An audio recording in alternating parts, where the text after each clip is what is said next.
Hey gang, Poppy here. See him in the computer room. Uh, 24 hours and 15 minutes ago, one nurse said, "How do you feel?" It's been half an hour. I said, "I feel good." She said, "Here's your card. You can go now."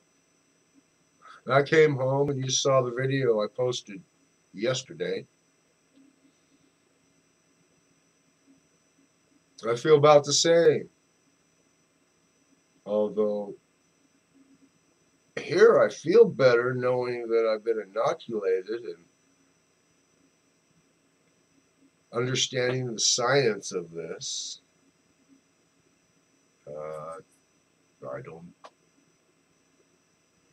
I can't report any side effects of big note other than ow. I got poked in the arm. I'm a heart patient. I get sick. I'm property of the cardiology department. My arms come out black and blue from armpit to fingertip. So, you know, feels like any other flu shot. I mean, that's a virus, right? Flu. It's that flu.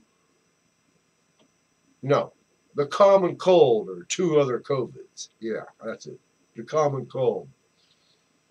I don't even feel like I got a cold, other than the little stab right here in the muscle. That's it. So that's what's going on 24 hours after inoculation. I'll see you tomorrow. Stay safe. Good night from California.